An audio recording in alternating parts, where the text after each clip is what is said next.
numéro de la revue des femmes philosophes de l'UNESCO, nous avons souhaité interviewer des praticiennes en leur demandant ce que ça leur faisait d'être une femme pour exercer leur métier.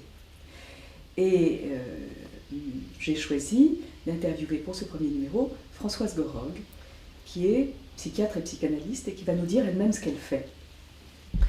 Tout d'abord, je voudrais vous remercier parce que je trouve très important, femme philosophe, parce que je crois que Freud l'a souligné, les protistes meurent de rester ensemble dans leurs solutions. Les protistes? Oui. Qu'est-ce que ça veut dire? Des animaux protozoaires. D'accord. Ils meurent quand on les laisse dans leurs solutions. Et donc je crois que pour la philosophie, pour la psychanalyse, c'est très important d'échanger comme c'est possible dans Femmes philosophes, où l'on peut être sans être ni femme ni philosophe. Pour ma part, donc je suis psychiatre chef de service à Sainte-Anne et psychanalyste. Psychiatre depuis combien de temps? Psychiatre et chef de service à Sainte-Anne depuis 1984. Donc une longue pratique. Oui. Alors, qu'est-ce qui relève de votre, en tant que femme, dans votre pratique? Alors, ma pratique, comme vous l'avez vu, est double, puisque je suis psychiatre, c'est-à-dire médecin, Oui. iatros, psychiatre, médecin du psychisme, c'est-à-dire quand même avec l'idée qu'il y aurait une âme, idée dont Michel Foucault dit lui-même qu'on peut la contester, mais bon, et psychanalyste, ce qui relève d'avoir moi-même fait l'expérience de la psychanalyse, et je pourrais avoir été auparavant philosophe, psychologue, voilà. Donc dans cette double pratique, le fait d'être une femme, je crois qu'il y a des points communs. Pour aller vite, peut-être je pourrais commencer par ma pratique de chef de service. Oui. Parce qu'on m'interroge parfois sur ce qu'on appelle maintenant le management. Est-ce que vous pouvez dire ce que c'est qu'un service à Sainte-Anne? Il y a combien de personnes? Alors, un service à Sainte-Anne, il y a 3500 malades qui sont soignés et il y a plus de 100 personnes qui y travaillent, dont 14 médecins, 8 psychologues, 40 infirmières, je peux me tromper sur... Voilà, à peu près. Il y a deux pavillons de chacun 40 lits, il y a un hôpital de jour, il y a une consultation qui est dans la ville, dans le 15e arrondissement, puisque c'est le secteur qui doit répondre à la demande du 15e arrondissement, un foyer de post-cure, des appartements thérapeutiques.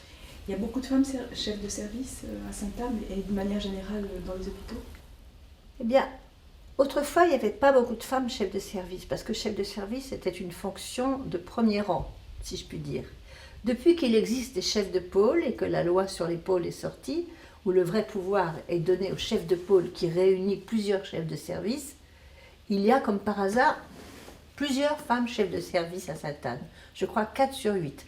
Par contre, comme chef de pôle, pour l'instant, il n'y en a aucune. Ça viendra peut-être, mais pour l'instant, il n'y en a aucune. Donc, vous étiez en train de nous expliquer comment le management, entre guillemets, de votre service, comment vous le conceviez? Oui, alors vous savez que management vient du mot français ménage.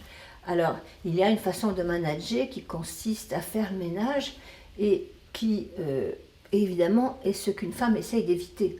Parce qu'au fond, elle sait ce que c'est-à-dire c'est une façon de jeter, c'est une façon d'imposer. Et il faut bien dire qu'une femme peut avoir été confrontée à quelque chose de l'ordre du forçage, ou en tout cas, il y a quelque chose dans la position féminine qui peut aboutir à différentes sortes de forçage. On parle beaucoup d'abus actuellement, mais le forçage, c'est là depuis toujours. Et donc, on peut espérer que le management féminin essaye d'éviter le forçage, l'ayant connu. Malheureusement, je ne voudrais pas du tout idéaliser le management féminin, ni la psychanalyste femme, parce que Lacan disait ce sont les meilleurs ou les pires. Pourquoi ? Parce que malheureusement, il existe identification à l'agresseur, et que donc, on peut être une femme et avoir les défauts supposés aux hommes multipliés par 10, justement parce qu'on se venge quelque part, quand on est enfin manager. Donc, je ne voudrais surtout pas laisser penser qu'il y a les bons et les mauvais, voilà. Alors ça, c'est pour le management. Et je dirais qu'il se trouve que, moi j'ai l'impression que les mères apprennent, parce que les femmes et les mères, c'est pas tout à fait pareil, mais si on prend l'aspect mère des femmes, les mères apprennent qu'avec les enfants, on peut toujours être autoritaire. Mais on a beaucoup plus intérêt à pousser les enfants dans le sens de leur désir, c'est-à-dire dans le fond de ce qu'ils ont envie de faire. Ça marche mieux quand même. Alors peut-être que ceci est un apprentissage qui, c'est vrai pour ma part, j'ai toujours essayé de soutenir et de pousser chacune des personnes avec qui je travaillais dans le sens de ce qui lui plaisait. Ça marche quand même beaucoup mieux. Et chacun des malades aussi? Bien sûr, chacun des malades. C'est en quoi avoir été mère ou être femme et comme telle, avoir une certaine connaissance de être du côté supposé de l'altérité, je pense que ça peut être utile. En particulier quand les malades sont des psychotiques, qui sont quand même assez étrangers en tant que tels, aliénés, disait-on. Donc on entend autre tout le temps quand on parle des malades psychiatriques. Donc c'est vrai que les femmes qui ont beaucoup vécu dans un statut d'altérité et pas forcément nées du côté qui est du côté du pouvoir, je pense que souvent les patients psychotiques sentent quelque chose de ça. C'est-à-dire que les femmes ont été quand même un peu contraintes à inventer parce qu'il est vrai que leur statut a beaucoup changé, que leur statut est moins marqué, moins figé, que c'est leur statut qui change quand même beaucoup avec les siècles. Et donc je crois que la dimension d'invention, la dimension d'être étrangère à l'autre, je crois que tout ceci, par exemple pour les psychotiques, c'est pas par hasard qu'ils aiment beaucoup s'adresser à une femme.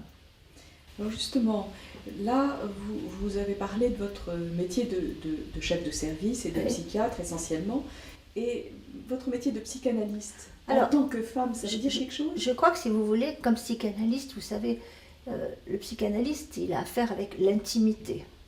Mais cette intimité, on découvre assez facilement que cette intimité nous est très étrangère. C'est pour ça que Lacan un jour a dit l'extimité. Cette intimité ou c'est un autre? L'inconscient, c'est toujours étranger à nous. L'inconscient, on ne sait pas notre inconscient, on ne le connaît pas. Donc on a bien en nous un étranger. Donc le côté autre, disait Freud, étranger et comme tel supposé hostile des femmes, on peut penser que c'est quelque chose qui les aide à saisir la dimension de l'inconscient, qui est cet étranger, mais qui est en même temps le plus familier à nous. C'est nous-mêmes, un peu comme le daimon de Socrate, un peu comme un démon qui serait à l'intérieur de nous, qu'on ne reconnaîtrait pas. On ne sait pas pourquoi on voulait dire un mot, on en dit un autre. Pourquoi? Parce qu'il y a cet étranger, mais qui est à la fois complètement nous-mêmes. Et ça, peut-être, on peut dire que d'être une femme, ça aide à sévir ça. De même que ça aide quand même à comprendre que la psychanalyse, c'est pas un forçage. De même que les femmes ont rarement été maîtres, et que le psychanalyste ne peut pas être un maître. Lacan dit, le patient n'est pas quelqu'un à triturer, ce n'est pas quelqu'un à remodeler. Donc c'est vrai que peut-être on peut penser ça. Hein. Et pour une indication de psychanalyse, par exemple, quand est-ce qu'on a envie ou quand est-ce que vous adressez quelqu'un à un psychanalyste homme et un psychanalyste femme? Là, je dois vous avouer que c'est une question qui m'embarrasse, parce que l'anatomie n'est pas le destin. Et donc déjà, simplement, ce point-là est difficile pour moi, parce que on peut être une femme et être complètement une représentation d'un personnage paternel. Par exemple, moi-même, comme chef de service, je ne suis pas pour tous la mère, je peux être aussi le père, hein, le père emmerdant. Bon.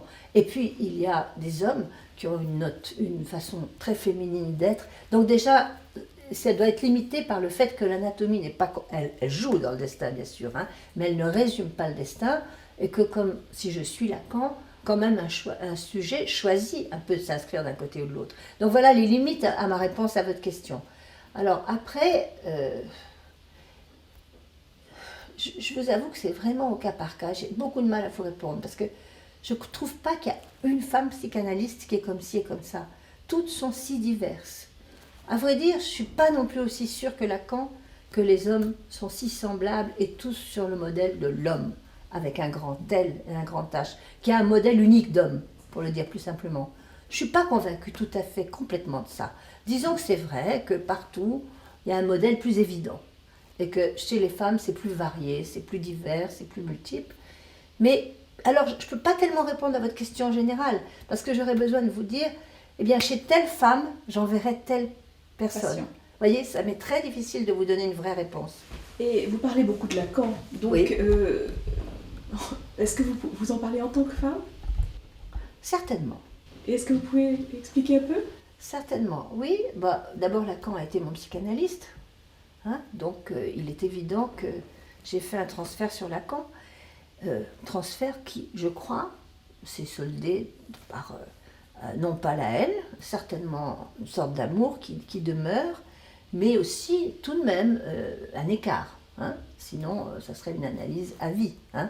Et la psychanalyse, certes, utilise le transfert, mais pas pour le garder à vie, comme ça peut être le cas dans la magie ou chez... Alors, Lacan, sûrement, je ne l'ai pas choisi par hasard. Et entre autres, une des choses qui m'a fait le choisir, c'était justement qu'étant une pauvre petite femme, j'avais vraiment besoin d'un grand homme. Parce que mon cas était quand même très sérieux. Être une pauvre petite femme de province, montant à Paris, devant faire des gardes de nuit et des tas de choses difficiles, vraiment, il fallait quand même, ça justifiait que j'ose m'adresser là. Et peut-être ça fait partie du caractère décidé et audacieux qui peut arriver chez les femmes. Et Freud aurait dit qu'on est d'autant plus décidé qu'on n'a plus rien à perdre, parce que si on croit que le pénis est la chose qui compte dans la psychanalyse freudienne, comme on ne l'a jamais eu, on ne court pas le risque de le perdre, donc on est plus audacieuse.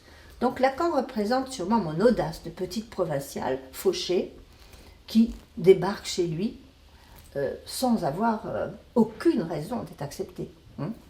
Et pourquoi vous avez été acceptée ? Pourquoi j'ai été acceptée, ça, je ne sais pas, il faudrait lui demander à lui. Peut-être quand même que d'être une femme, ça jouait quand même. Peut-être Lacan aimait beaucoup les femmes, quoi qu'on les traitait de donjons homosexuels. Je crois quand même qu'il aimait beaucoup les femmes et qu'il avait une façon d'être avec les femmes un peu particulière. En particulier, je crois qu'il était un petit peu moins, j'ose pas dire dur, avec elles qu'avec les hommes. C'est-à-dire que quand même, il avait une façon de s'y prendre avec les femmes, surtout supposées hystériques, qui comportait pas de forçage, pas de brutalité, tandis qu'avec les hommes, il était plus dur. Donc, ça aussi, ça... Voilà. Peut-être aussi avait-il deviné que je serais chef de service à Sainte-Anne, ce qui tombait bien pour lui. Merci.